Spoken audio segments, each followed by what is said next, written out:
President Bardo.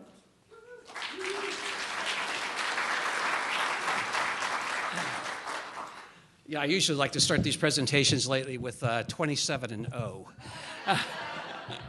I probably will never get to say that again in my entire life, so that is just really super cool. Thank you all for coming out this morning.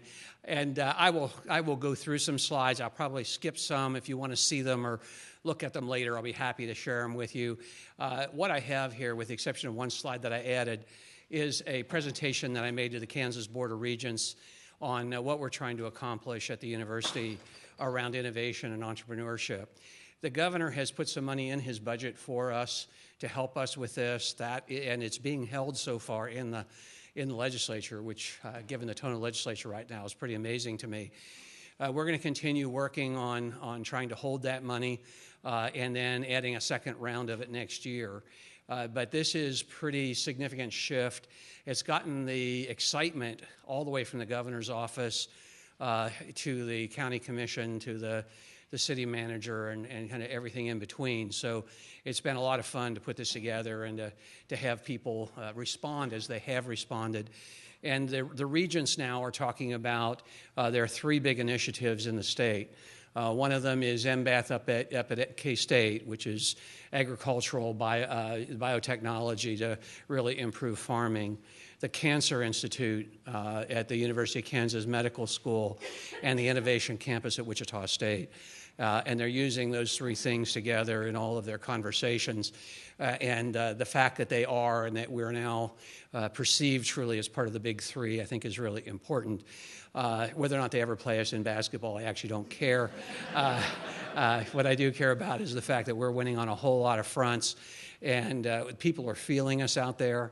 And in fact, the president of K-State told me that he has told his staff they need to understand there are now 3 statewide players, and whatever they thought they knew about what the state was going to be, they needed to forget, because we're out there, and we're out there seriously.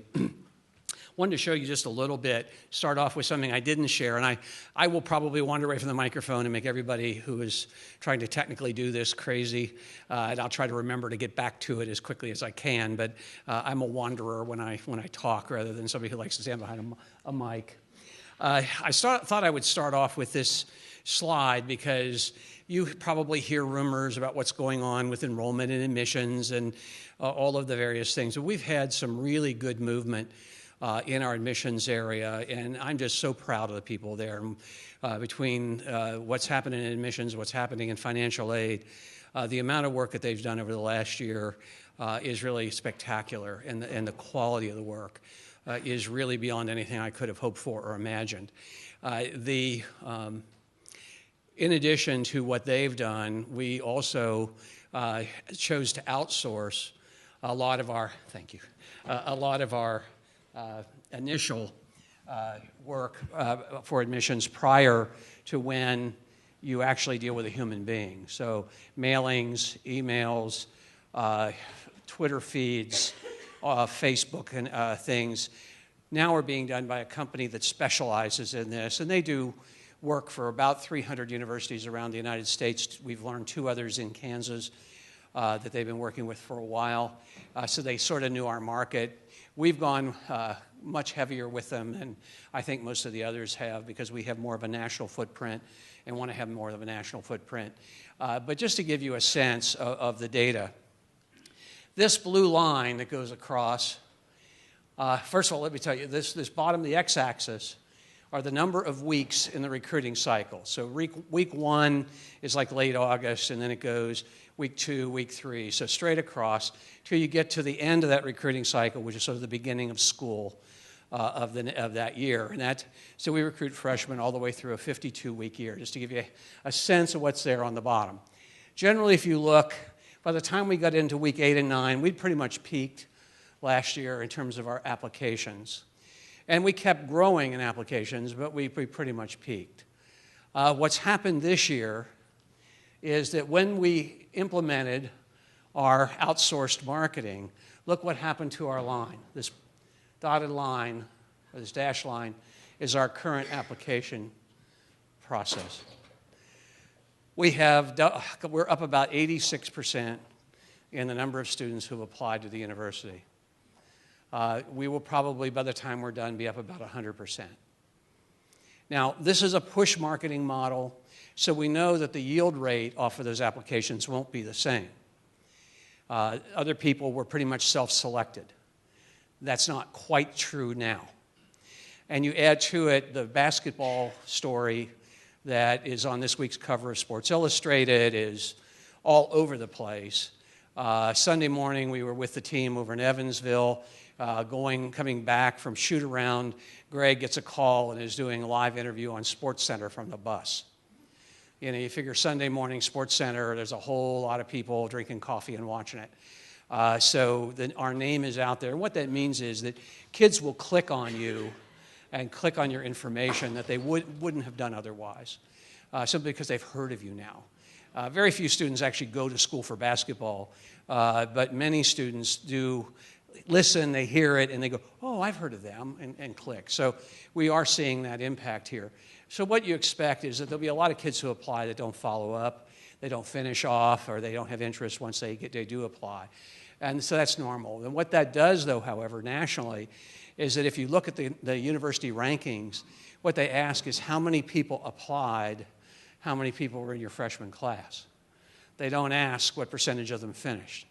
All right, so we are now using the same model that Duke uses, that Wellesley uses, that University of North Carolina Chapel Hill uses, that KU uses. There's no difference in the model. We weren't really using that model before, and we are now. So our reporting national data will look a lot more like those other schools, and it will help us in our national rankings. It's just a reality of how things are done.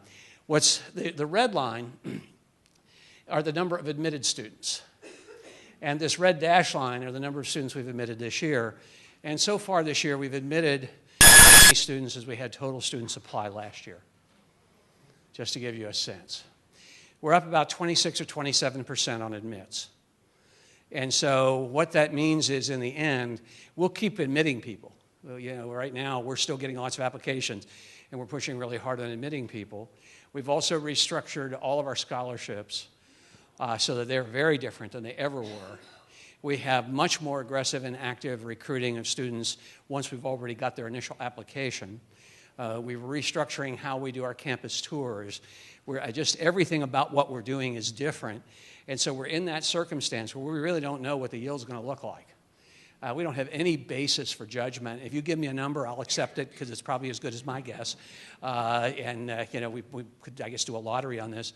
But also the new residence hall. I mean, it's just everything is different about what we're doing. So we'll know a lot more in a year, and the next year we'll be able to predict better. In addition to recruiting seniors, we're also recruiting high school sophomores and juniors, which we've never done before. And we're actually working with about 110,000 high school sophomores and juniors around the country. So that is a very, very different model, and that will pay dividends over time. What we've seen is in the states where we're working high school sophomores and juniors, there's actually been an increase in seniors applying. And we didn't really think much about that, but many of these sophomores and juniors have older brothers and sisters. And so when you start talking to them, it's in the family, and therefore they begin to look. We've seen 25% growth in applications from Sedgwick County.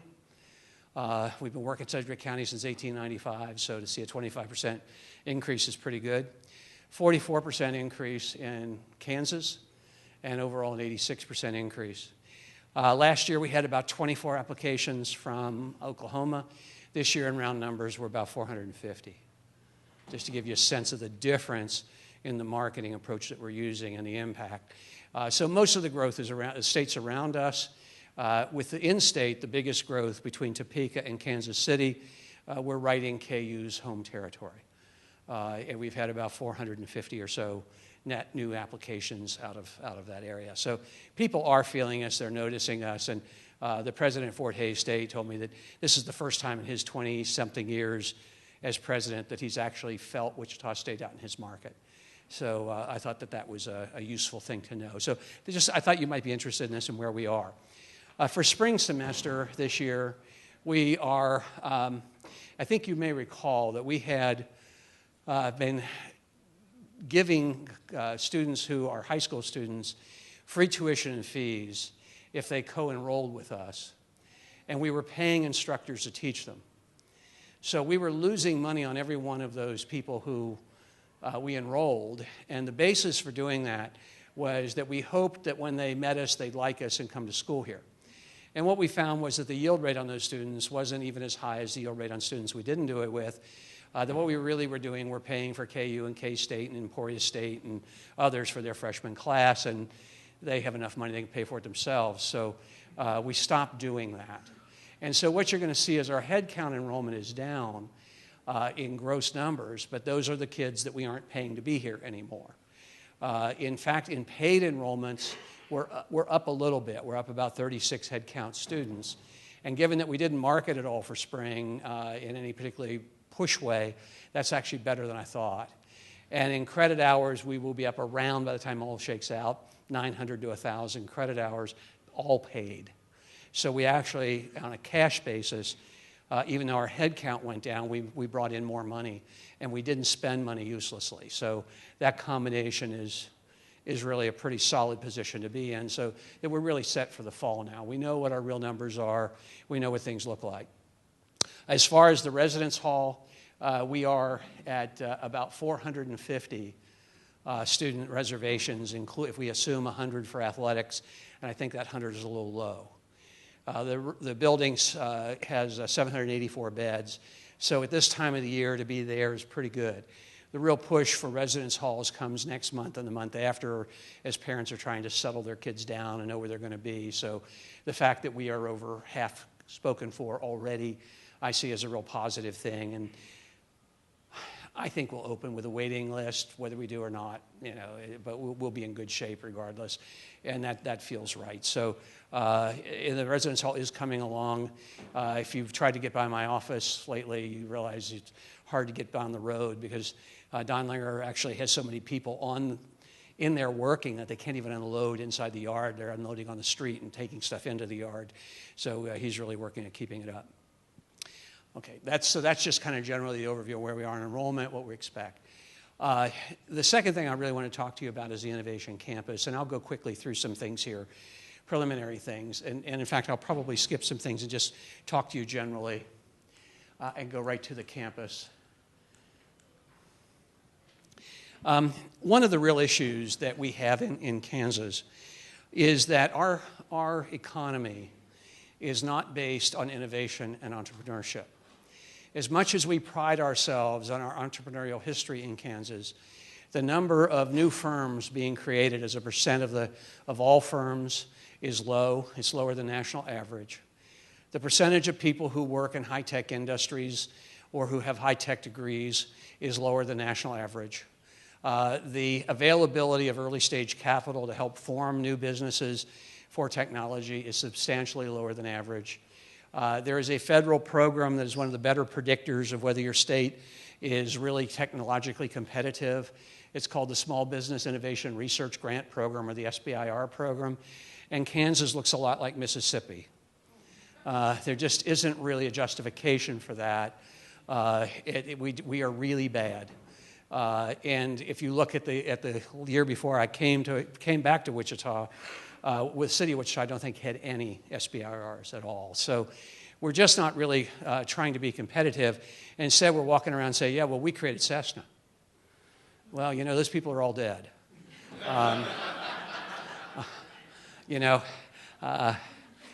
get it. When I was in England in 1968 for the first time, people kept talking about Great Britain ruled the waves. And it was like, well, that was true. It was, but it wasn't true in 1968, but they kept talking about it. And I really do feel like it's kind of like if you're a Chicago Cubs fan, they did win a World Series sometime. And so it's sort of, we've put ourselves into that model, and it isn't really necessary and it isn't really appropriate. This is right off of the state's webpage. If you notice, 58% of all high demand employment in Kansas is for people with a high school diploma or less. 58%. That's slightly better than national average, but it's not good. If you look then at those jobs that require a college degree, they're not innovation-based, they're service-based. That's not that they're bad, don't get me wrong, but they're not going to be innovation-based. They're not going to create a great deal of wealth. You know, if I'm sick, I want a really good nurse, but that nurse isn't likely to go and employ another 500 people. Okay? So that innovation piece is really important. What we also know about the economy of the United States is that over the last 2 decades, all net new jobs in the United States, all net new jobs, came from technology-based businesses that had a life history of under 5 years. So if Koch Industries hires, some other large industry is laying off. If a mom and pop grocery store hires an extra clerk, some other mom and pop grocery store is laying off. Across the entire country, all net new jobs came from technology-based businesses with a life history of under 5 years. And there's a whole raft of stories that support that, a whole raft of studies. That's a really big issue because we're not producing those technology-based jobs in Kansas except in the Kansas City metro area. Other than that, we simply don't have a place that's doing a lot of this work. We have the unique opportunity, because of who we are, where we're located, because of our history as a university, of being the impetus to make this happen and to really reposition the state of Kansas for the future. And that's what the Innovation Campus is about. It's about taking all the assets that we have across the entire university and putting them toward innovation and entrepreneurship. It's not any one college, though the College of Engineering will certainly be at the heart of it, but it's not any one college. Some of the most interesting work right now is being done in the College of Education. There's interesting work being done in psychology. There's really some very interesting plans in art. So I think the important thing to understand is this is a university-wide issue. It is not just an issue for any one area, and any area of the university can play in it. So we're calling it an innovation campus rather than a tech park because it isn't only traditional technologies. It's any kind of innovation that can produce a better education for our students, more research opportunities for our faculty and staff, and likely to produce product, process, or new business that creates wealth. That's really what we're about. And I heard somebody say, well, yeah, that's what vocational schools do. No. That's what Stanford does. That's what MIT does. That's what Carnegie Mellon does. That's what Purdue does. That's what Ohio State does. That's what the University of Utah does. This is far from vocational.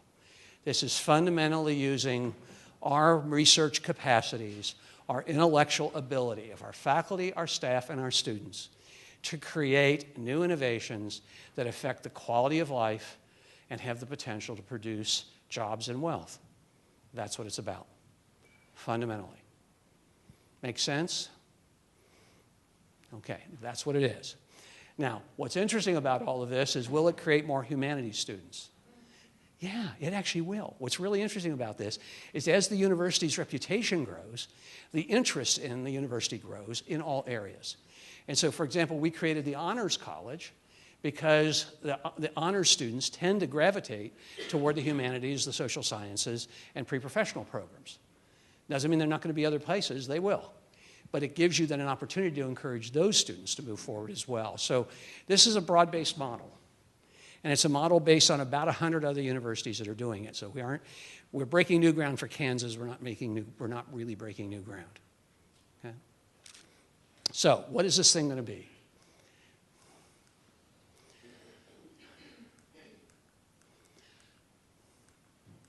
I will gladly, by the way, anyone wants copies of this, I'll leave it with Gina and she can make it available to anybody who wants it, but it gives you some details.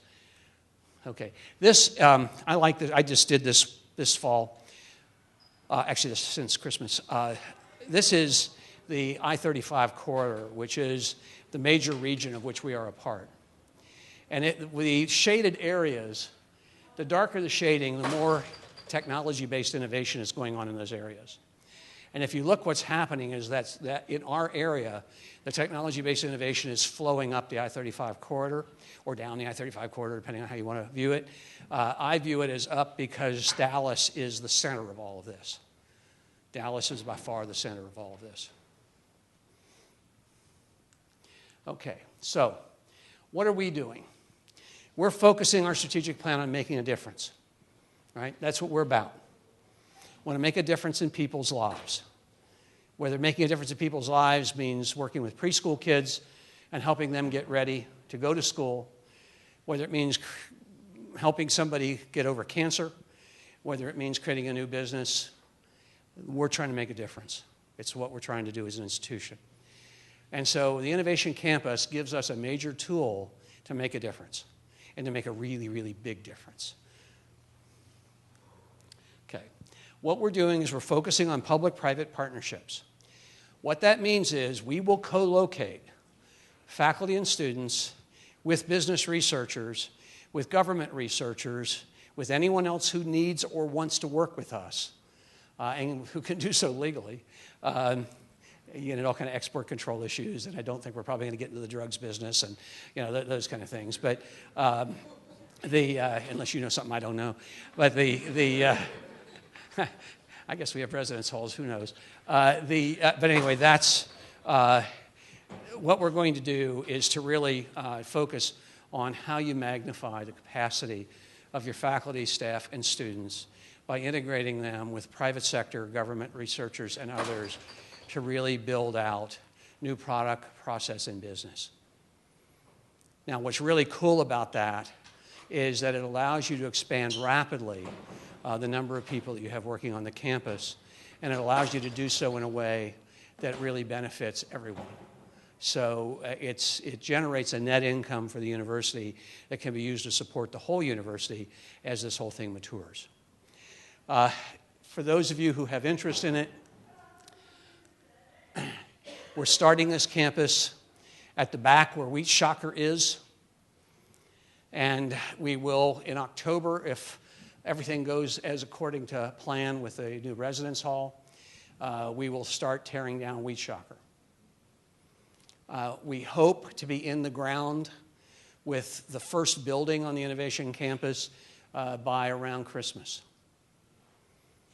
And so we'll be hiring architects and moving this forward pretty quickly. We understand the revenue. We know where the money is going to come from to do the building. It will be the first building, and this gets really confusing, and actually Lou Heldman sent me a variation on Cat in the Hat. You remember Thing 1 and Thing 2? Well, we have Tech 1 and Tech 2, only instead of Tech 1 being built first, we're building Tech 2 first, which makes every bit of sense if you don't know anything about numbers. But we are starting with Technology 2. We're going to hold Technology 1 till later because Technology 1 is going to be the show place, and we don't have the money for the show place. What we have is money for a functional building. And so we're going to be starting with that building. Over time, most of the golf course will become this campus. So if, in fact, this moves as quickly as it appears to be moving, we may end up having to deal with the golf course quicker than we anticipated. If it doesn't, then that's fine. And we're starting here because we don't have to touch the golf course to get this done. And if, in fact, demand is high enough, then, okay, fine, we'll deal with it. But it isn't something that I relish doing. I always liked playing that golf course, particularly in the summertime, because I'm a really bad golfer, and if you hit a grounder, the ball goes really far. The ground gets so hard. But anyway, this is where we're starting. I think you know that facility. And why that facility, by the way? It's like, well, gosh, wasn't it just renovated 10 years ago? It was about 15 years ago, actually. But the studies that were just done by the state show it's $37 million to bring it up to current standard, or $1.5 million to tear it down. It isn't all that hard to figure that one out. So it's not in the right place. It's not a particularly good building, and to spend another $37 million on trying to make it work just isn't useful. So we'll take it down. The building we're going to put in its place is about a $43 million building, 5 stories of technology. It includes approximately 20 undergraduate experiential engineering laboratories, approximately 50,000 square feet for a private business to locate a research center in the building, and then space, and I don't recall off the top of my head, the square footage for an incubator to try to bring new product and process to the table.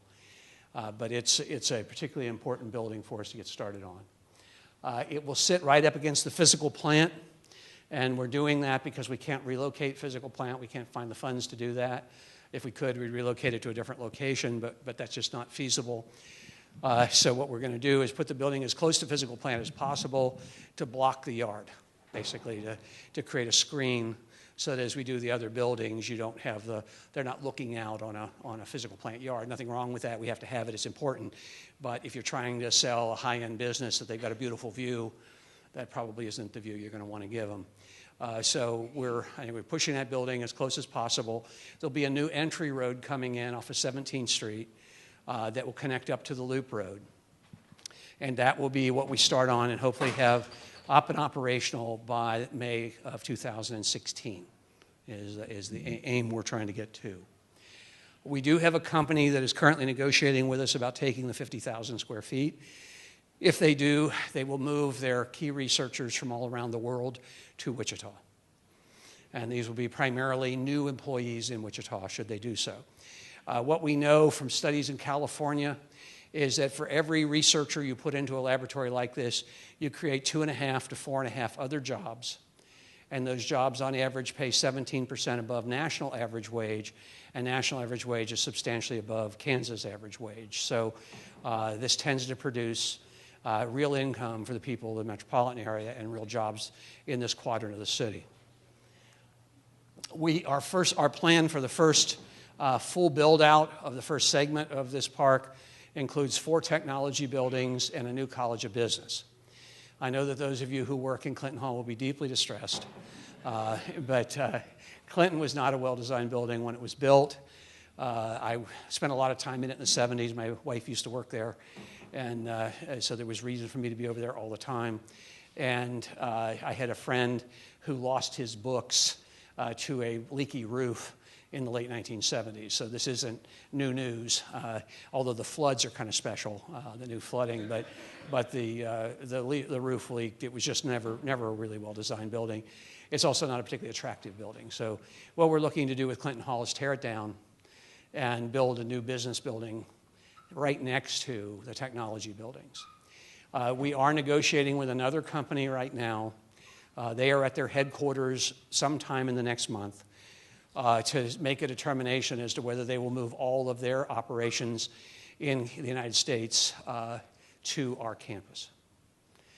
We think there's a high likelihood they will. If they choose to do that, that will be a separate building with about 450 to 500 people working in it. Now, it's not just that they come here and work. The deal is, if you're going to be on our campus, you have to work with our students, you have to work with our faculty, you have to be engaged in research with us. If those things aren't true, then you need to go somewhere else. This is not about housing businesses. This is about creating relationships that create a better education, more research, more capacity. And when those things aren't true, then they have to relocate away. Okay? And the contracts will show that. With the exception of Technology 2, most of the rest of the buildings we expect to be built by private enterprise, where we lease them the land, they build the building, and 30 to 50 years from now, that building will revert back to university ownership once they've made their profits out of it. But that is the intent. And again, the deal is there'll be heavy-duty caveats on who can be there. If, in fact, this occurs as we expect it to, the golf course will become 9 holes, and we will use some of the rest of the land to expand parking. So that is where we are with it. But I wanted to not spend too much time on this to give you kind of the quick overview of it. I'll gladly share with you the logic behind it in the slides. But I thought it would be useful for you to understand this, and then I'm happy to answer any questions you have on any issue associated with the university. I try to answer other things too, but I'm not very good at those. Okay, folks, that's where we are. But it is a really, from my perspective, and what's interesting, the regents have just adopted this. And the governor has put $2 million in to help us get this started.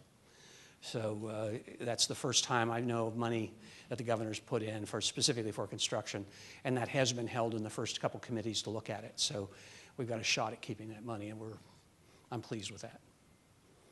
Questions, comments, concerns, please. What's the status of the NIR building? Oh, sorry. No, that's right. Let's get... I'll repeat the question part since you don't have it. The question is, what was the status of the NIR building? I'm not sure. Is it publicly owned or privately owned? And why are the people moving out of NIR and into Jardine and all of that? No. Okay. I think I understand what you're saying. NIR is part of the university. NIR is simply an operation of the university. It's got a neat name, and people forget that that means it's part of the university. It's no different than the College of Arts and Sciences or other things. It's just a unit of the university. John Tomlin is our vice president for research. And what we have done is, because he was doing that work, it was being done out of the NIAR building. But it isn't NIAR. It is really the university. And it gives people the impression that he's really only working for NIAR. So what we're doing is moving that whole operation into the center of the campus, where in fact it was when I was here before, to make sure that people understand that this is the whole university's research operation. It is not that. So it isn't that NIAR is moving, it is that the research office is moving to where it probably should have been in the beginning.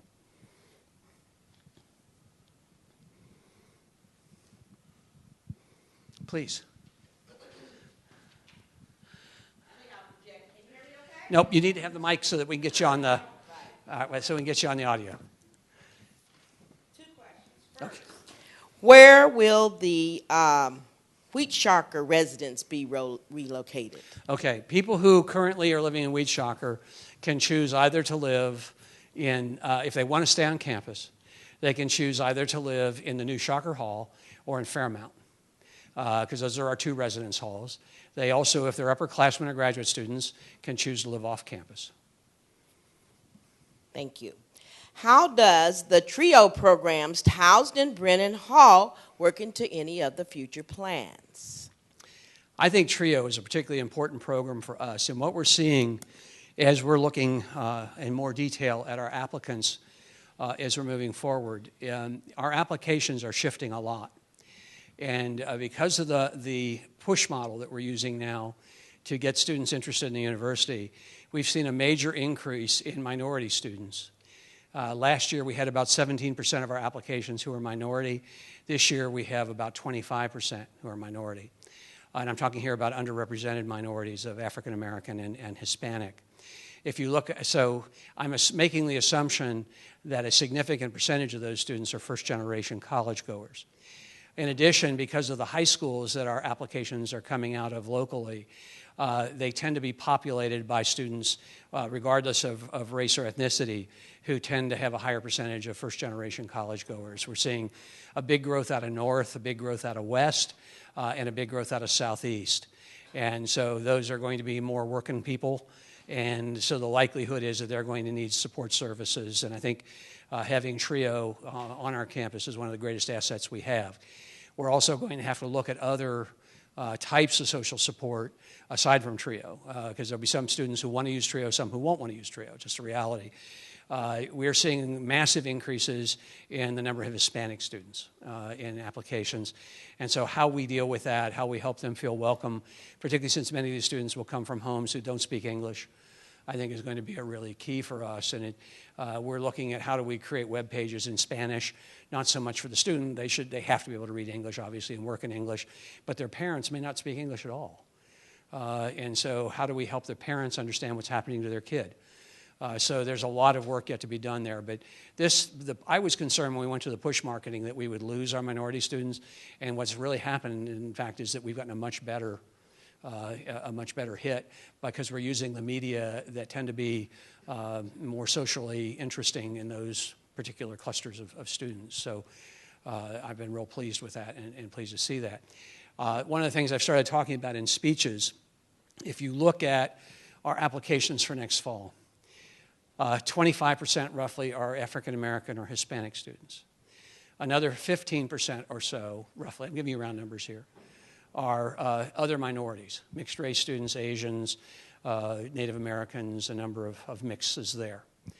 And I'm talking only here about domestic students. So that means that about 40% of our students we would classify as traditional non-white, 40% of those who are applying. Of the rest, the majority are women.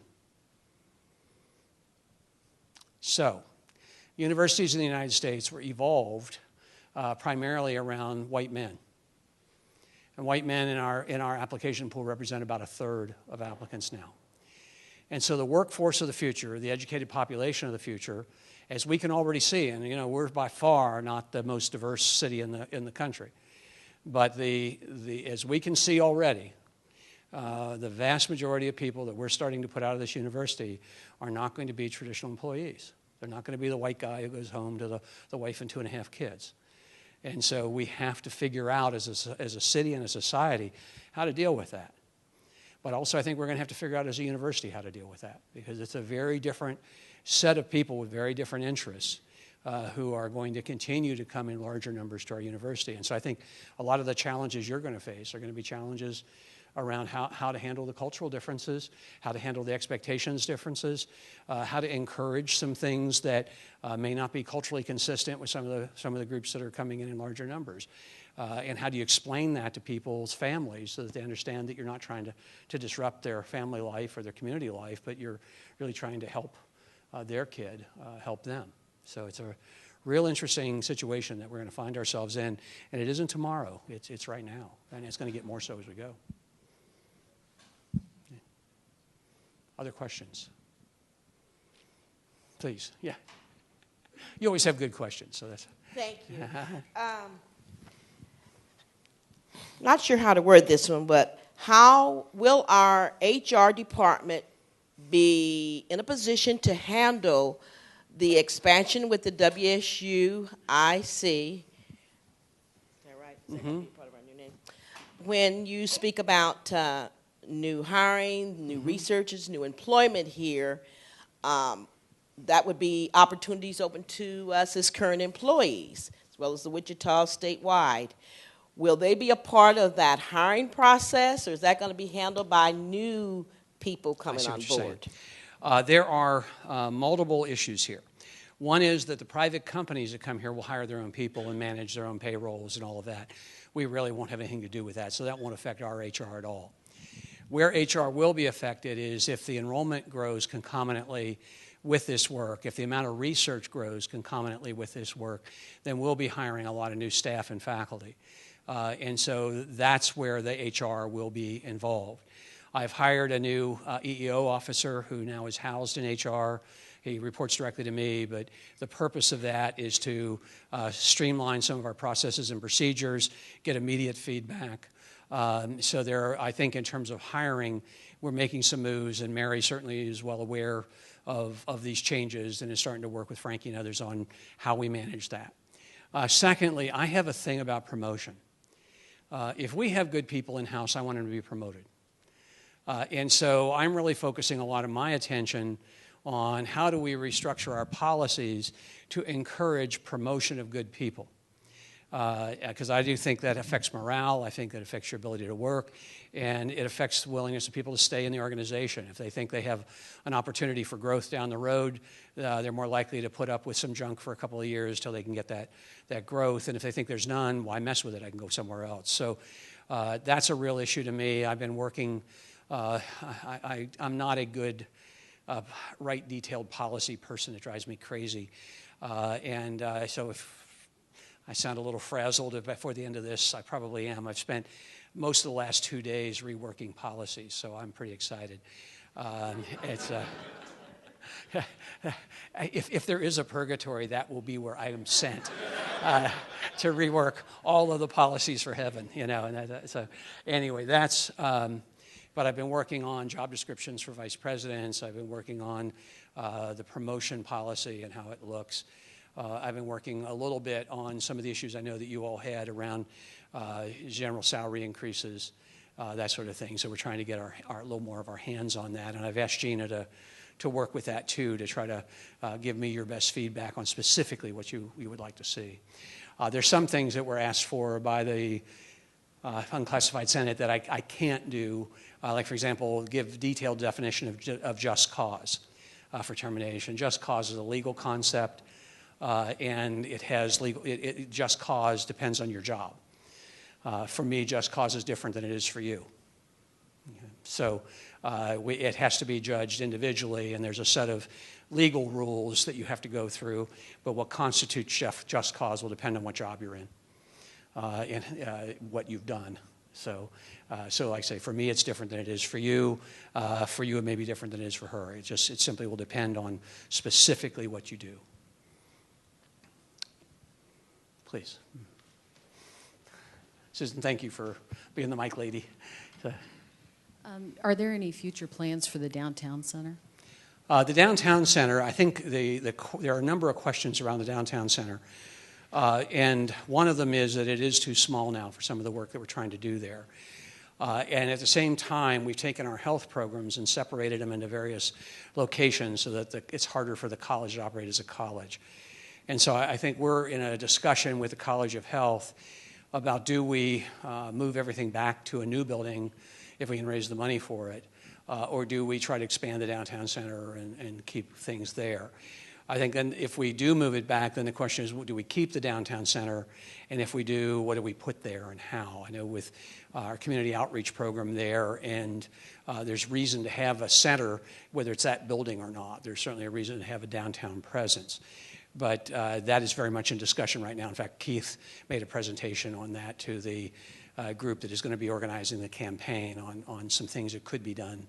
But I think the real concern there is that our physical therapy program is now at a stage where the facilities are stymieing its growth, and we need to look at what do we do to kind of move that forward. So that one is very much up in the air right now. Please. I don't expect any immediate movement, by the way, on that. That'll be a bit down the road. Are there any efforts being made for military students, veterans? I'm sorry, are there any? Any efforts being made in the recruitment of veterans? There are, yeah. In fact, we are doing a lot of work with veterans. We have our new Veterans Center over in Lindquist Hall, which has been consciously developed. I've met with the commander at McConnell, and we've been meeting also with the folks who do the National Guard. So we're working hard on trying to help folks understand that we care about them, we have interest in them. I'm expecting that when the MOU for offering service to active duty military comes up, that we'll be a bidder.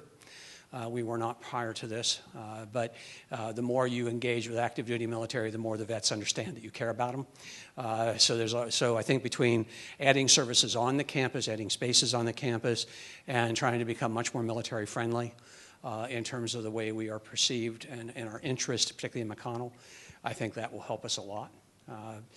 My sense is that center has helped us a great deal already and will continue to grow. Yeah, so that's where we are right now.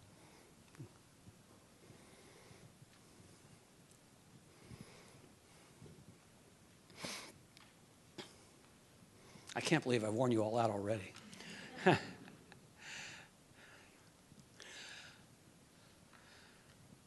Can you tell us what will happen with adult education and what the plans are for that in the West Campus? I can give you some indication of where we are. I don't think I can tell you everything yet.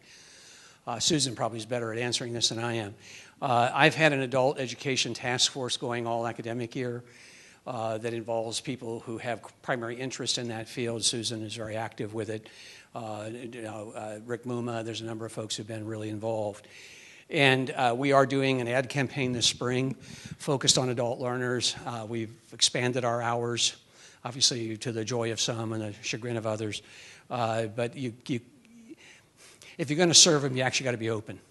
You know, it's one of the things I'm not real good at retail, but I did figure that out. That if you're going to serve them, you have to be open. And so we've done that.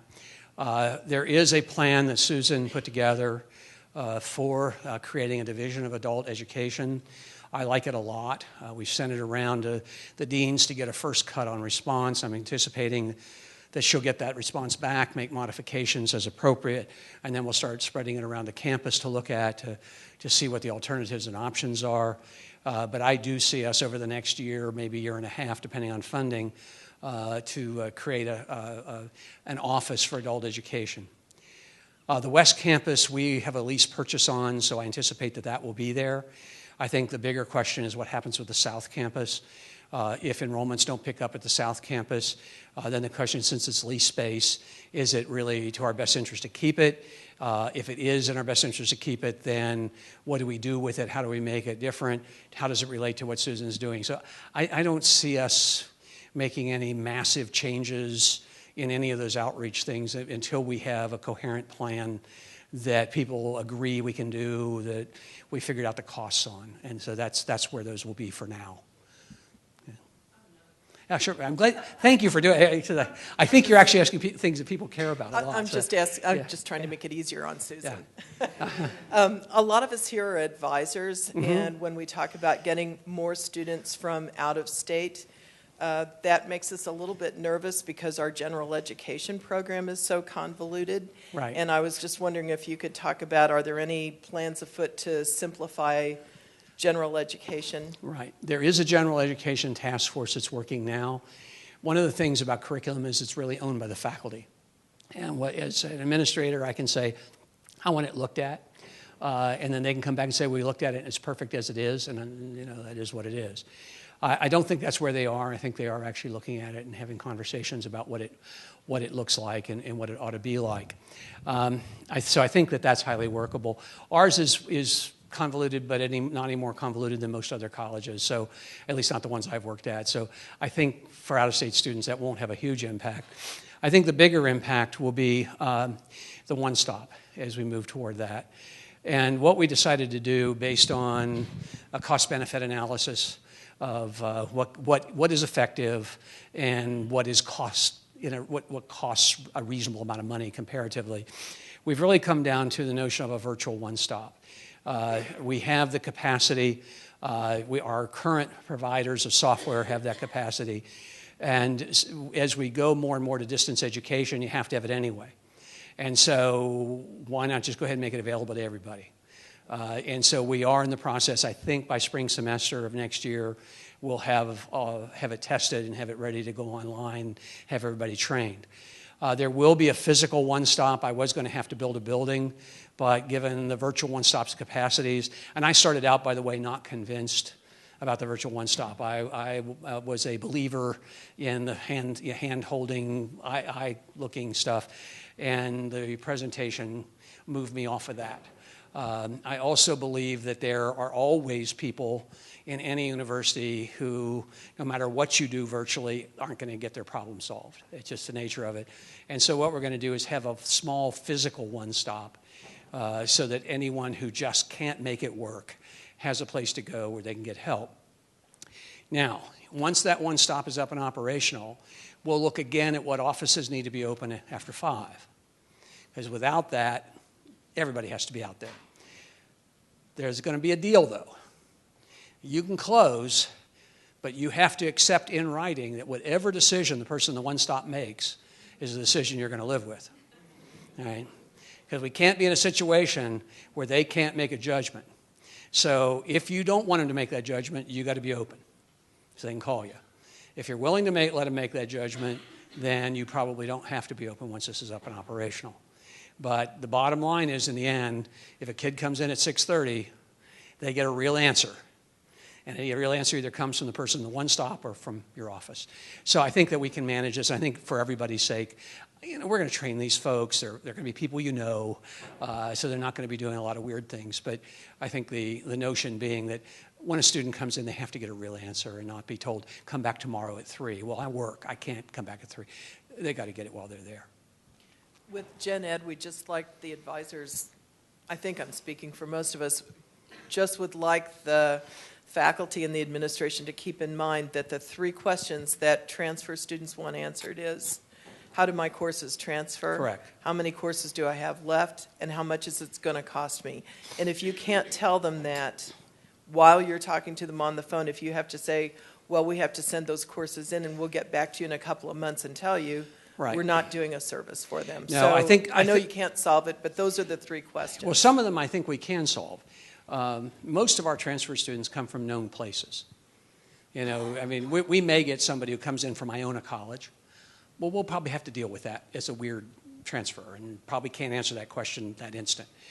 But if you think about it, almost all of our transfers come from Kansas community colleges or other colleges in Kansas that we know. KU, K-State, Baker, whatever. And so for those people, there is no reason we can't have a matrix. There's no problem with it's the new out-of-state people that we're Right. talking about. But even those are the there, ones that take the even most there, time. once we start getting substantial numbers from any one school, we can put it into a matrix. I think the odd thing will be the weird person that comes in from the University of Alaska at Nome, and they're the only person ever to come here. Well, that person we're going to have to take longer with and do it. Yeah. We could check with admissions and see what the statistics are, but we get people from hundreds of There's no colleges questions and of that. community colleges.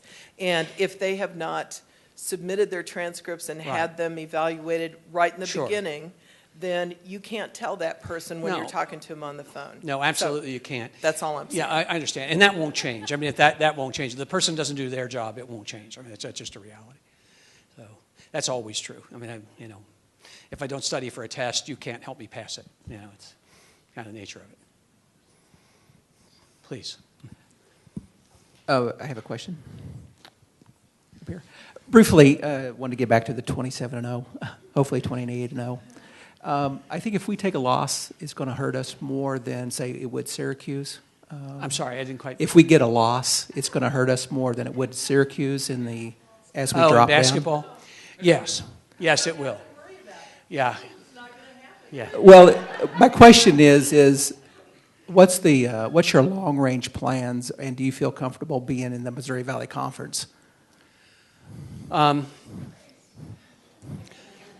We are, as Eric says, we have our head on a swivel. We will always be watching to see what is best for this university. I didn't swear an oath to protect the Missouri Valley Conference.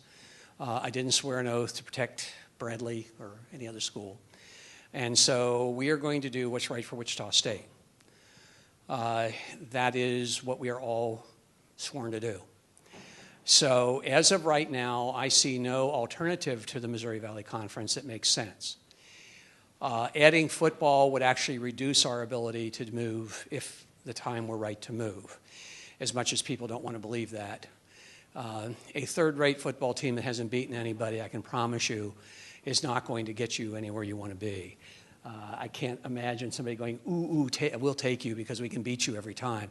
That just isn't the way people think about it. So I think we're about as well positioned as we can be. We're going to continue paying competitive salaries to keep the people that we want to keep, so that if they leave because that job they always wanted just happens to be open. And we're going to try to continue to build our capacity in athletics. Now, why? We lose money on athletics.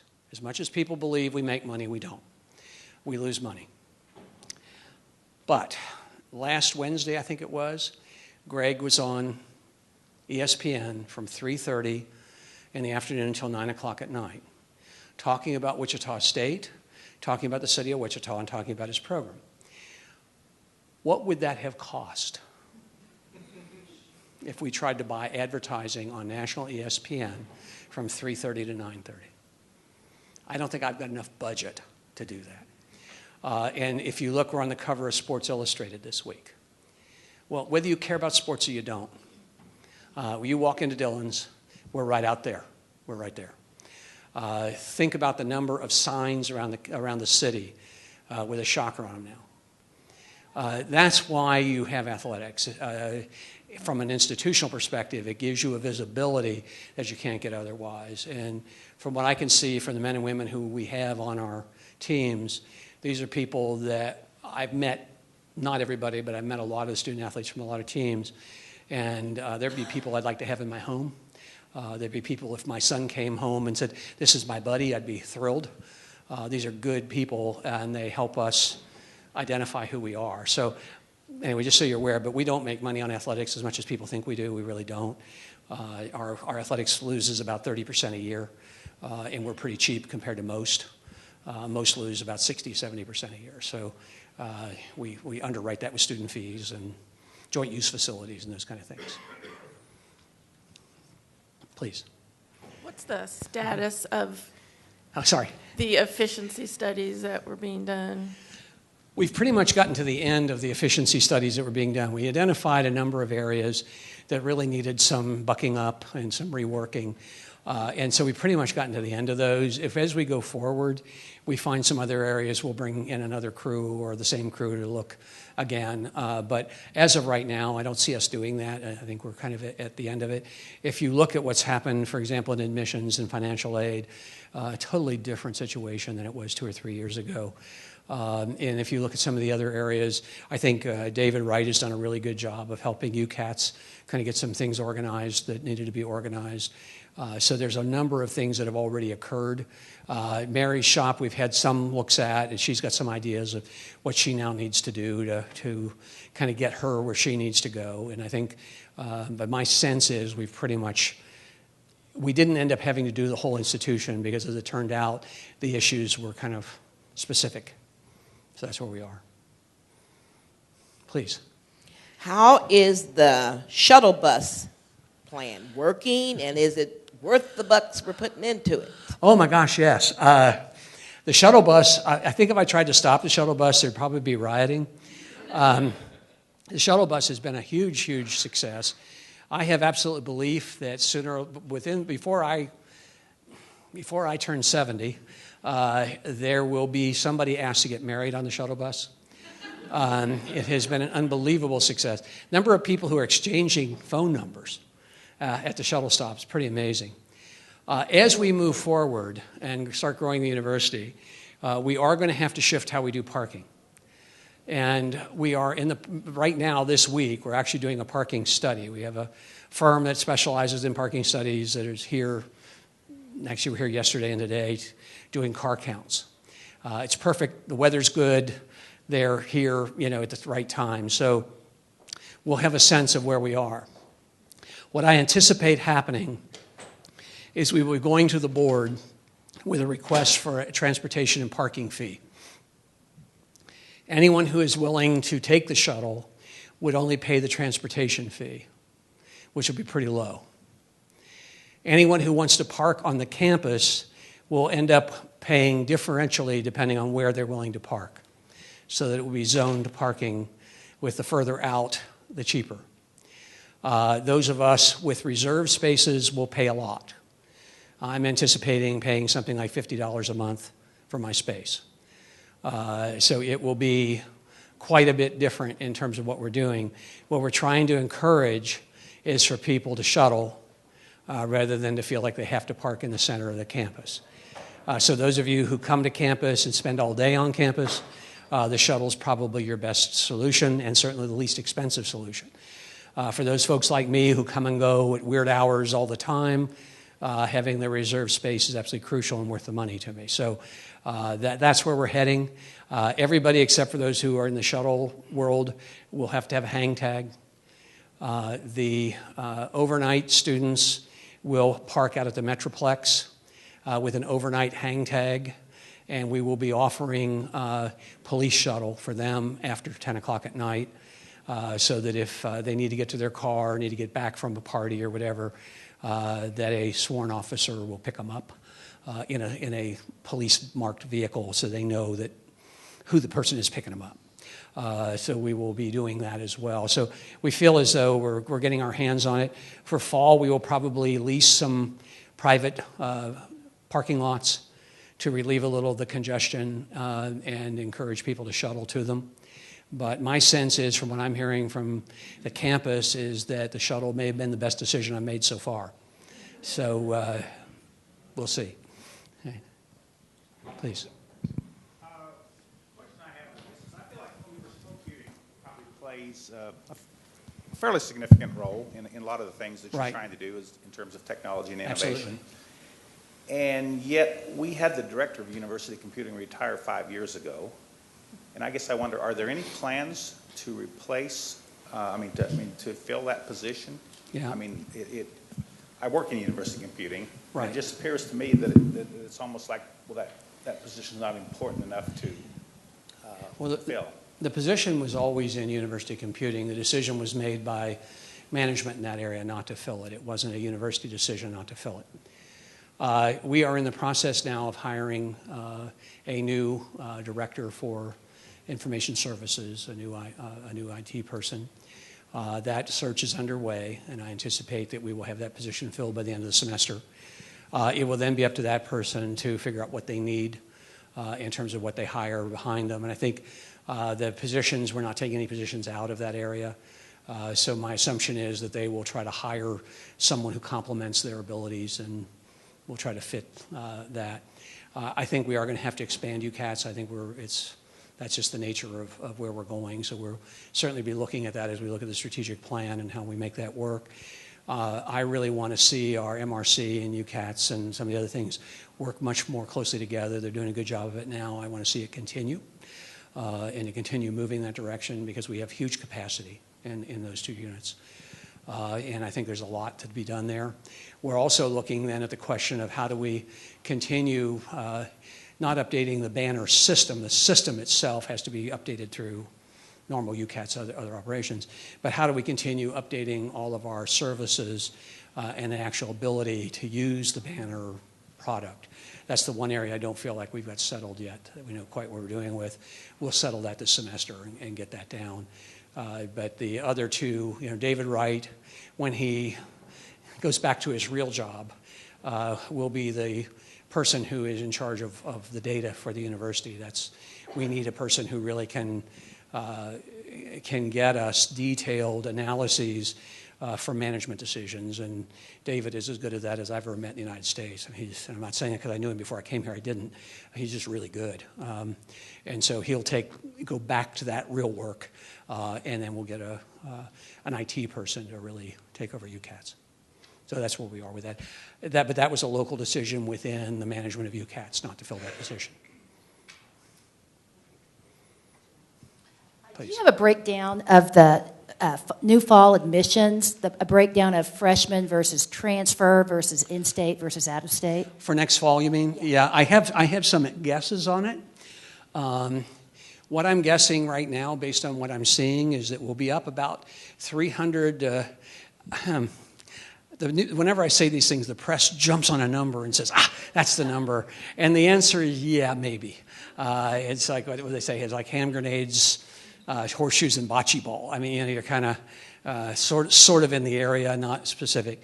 So I'm guessing that we're going to have around 800 total net new students next fall. Could be as low as 600, could be as high as 1,000.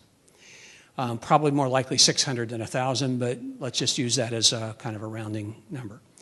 Of that number, probably 300 to 400 are going to be traditional freshmen coming in.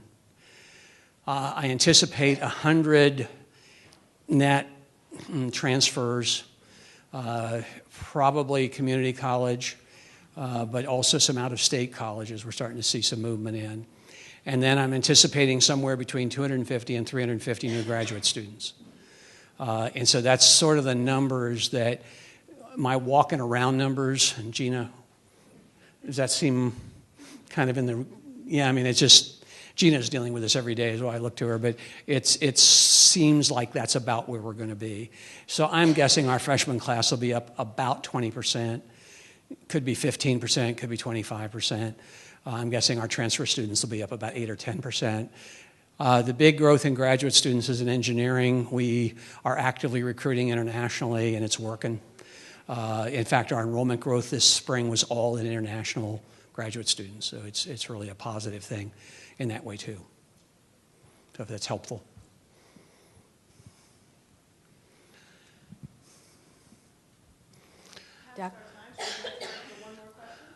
Well, that would be me, because I have the microphone. Cool. This is a very important question for a lot of us. Do you have any inside information on where we can get Sports Illustrated? I don't have inside information, but I have been told, is it at Dillon's? Yeah, I got one at Dillon's. Okay. Okay. Okay. Okay. Okay, so that's you heard it. That you was heard the it here pressing first, question. right? All right. Well, this really has been a fun year, and let me just close by saying I know everyone is busy. I understand that. We're turning a battleship, and we're doing a lot of things that other universities have been doing for a while that we just didn't. Not that what we did was bad, not that what we did was wrong. We just didn't do them. And so a lot of what we're doing, and the reason you feel so busy, is that we're playing a bit of catch-up. My anticipation is that you'll feel this year and next, and that after next year it will even out. Because we're pretty much now, we're about 80% of moved. And so it will begin to even out. Now, some folks here, and I'm looking at Cheryl when I say this because I know her office, did a huge amount. We're making some moves that are not easy to make, but our people have done them. We have now linked courses for the fall for freshmen. So if you come in, you're likely to see students in more than one class. So that increases your likelihood of making a friend.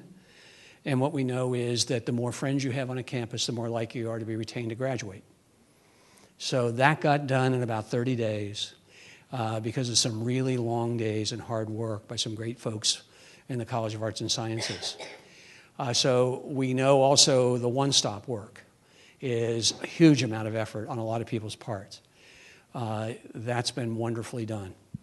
We are doing strategic planning in the middle of all of this, as if this weren't enough. But we are learning a lot when we go through that process. And I can tell you that a number of things have bubbled up as a result of trying to prepare for a comprehensive campaign, which will be starting in July. And we'll be trying to raise, again, this is a walking around number, somewhere between $200 and $300 million. But the things that have bubbled up out of the academic programs, many of them we can handle without raising money for them. We just didn't know there were issues. But now they've been talked about, and so over the next year, we'll pluck a lot of those less costly items off and fix them.